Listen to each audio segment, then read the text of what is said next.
kita angkat lagu pujian kita dari Kidung Jemaat 467, Tuhanku bila hati kawanku.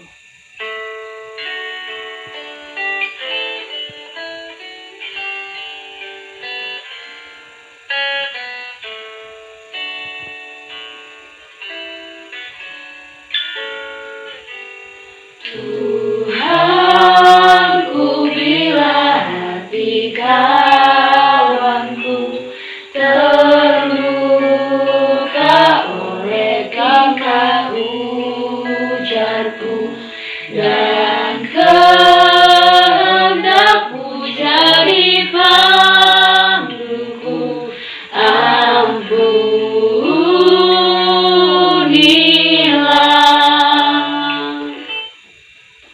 Kita bersatu dalam doa. Bapa yang baik, Bapa yang bertata tinggi dalam kerajaan surga, kembali kami mengucap syukur Tuhan atas berkat-Mu yang tidak pernah habis dalam kehidupan kami. Sebentar kami akan melakukan ibadah kami Tuhan, Engkau yang memberkati dari awal pertengahan hingga akhirnya. Sebentar kami akan mendengarkan sebagian dari firman-Mu, kiranya kami dapat melakukan firman itu dalam kehidupan kami sehari-hari. Berkati firman-Mu Tuhan, hanya doa nama yang kurang sempurna, kami banyak yang berserah-Mu di dalam manusia hidup. Amin. Tema dalam ibadah PA kita adalah sahabat sejati. Kita buka Alkitab kita dari Amsal 17 ayat yang ke-9 sampai 20. Kita akan membacakannya secara bergantian. Saya akan membacakan ayat yang ke-9. Siapa menutupi pelanggaran mengejar kasih, tetapi siapa membangkitkan perkara menceraikan sahabat yang karib. Suatu hadikan lebih masuk pada orang berpengertian daripada 100 pukulan pada orang beban. Orang durhaka hanya mencari kejahatan, tetapi terhadap dia akan disuruh utusan yang kejam. Lebih baik berjumpa dengan beruang betina yang kehilangan anak daripada dengan orang bebal dengan kebodohannya. Siapa membalas kebaikan dengan kejahatan, kejahatan tidak akan menghindar dari rumahnya. Memulai pertengkaran adalah seperti membuka jalan air, jadi undurlah sebelum perbendaharaan mulai. Membenarkan orang fasik dan mempersalahkan orang benar, kedua-duanya adalah kekejian bagi Tuhan. Apakah hanya uang di tangan orang bebal untuk membeli hikmat, sedang ia tidak berakal budi? Seorang sahabat menaruh kasih setiap waktu dan menjadi seorang saudara dalam kesukaran. Orang yang tidak berakal budi ialah dia yang membuat persetujuan, yang menjadi penanggung bagi sesamanya. Siapa suka bertengkar, suka juga kepada pelanggaran.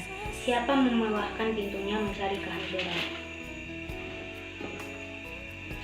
Demikian firman Tuhan.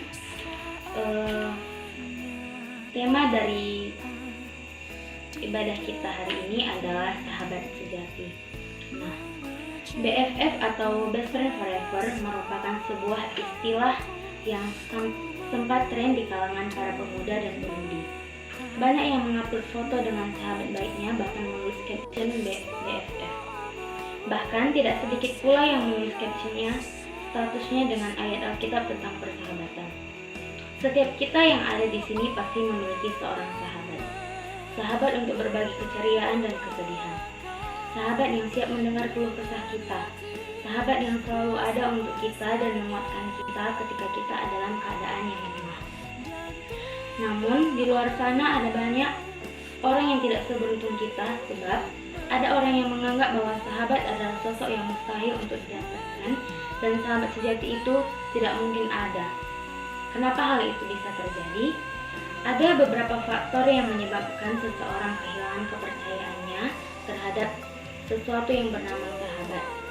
Salah satunya yaitu pernah dikecewakan atau disakiti. Bahkan, ada pula yang berpikiran seperti itu karena merasa hanya dimanfaatkan saja.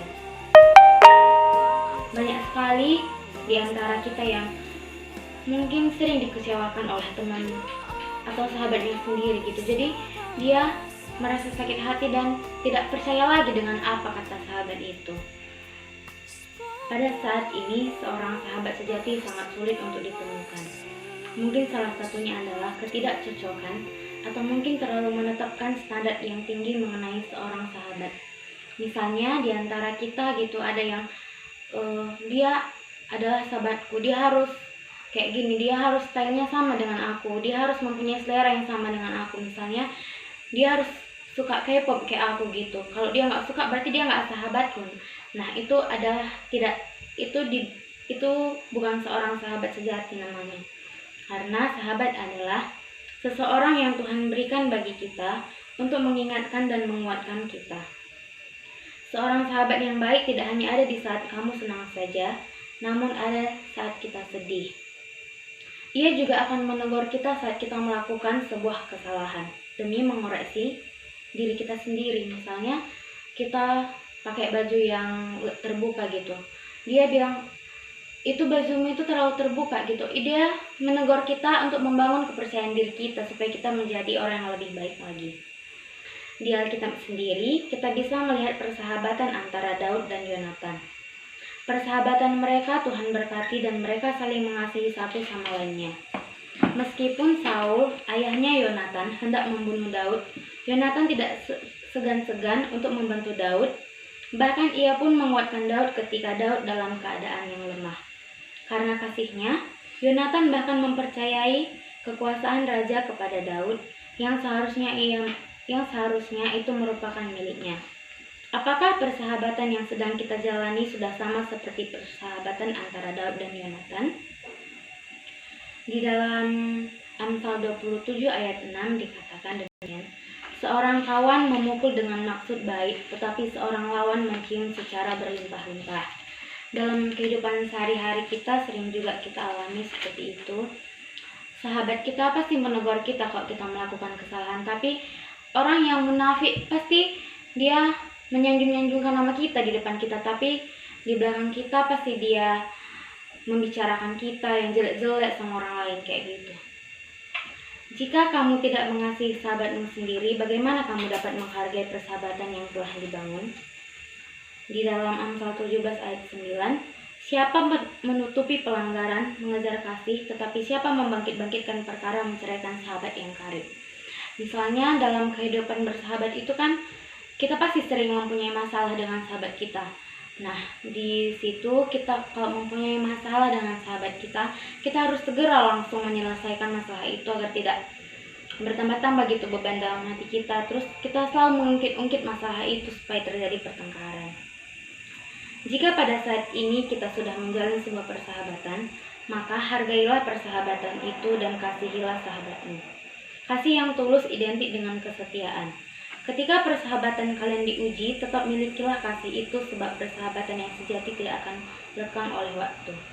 Nah, di sini dari ibadah kita pada saat ini kita dituntut menjadi seorang sahabat yang ada di dalam sedih maupun senang sahabat kita. Kita dituntut kita harus menegur sahabat kita kalau dia berbuat salah, dan kita harus saling sama-sama menjalin kasih yang daripada Tuhan. Renungan untuk kita, apakah kita sudah menjadi sahabat yang baik untuk sahabat kita? Apakah kita sudah memberikan kasih yang dari Tuhan kepada sahabat kita? Kita bisa menjawabnya di dalam hati kita masing-masing. Demikian firman Tuhan, kita satukan hati kita bersama dalam doa. Kembalikan mengucap syukur Tuhan atas kasih-Mu yang tak pernah habisnya dalam kehidupan kami Tuhan.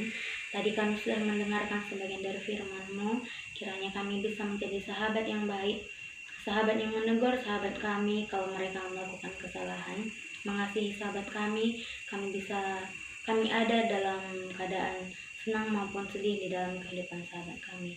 Bantu kami Tuhan agar kami menjadi orang yang lebih baik lagi.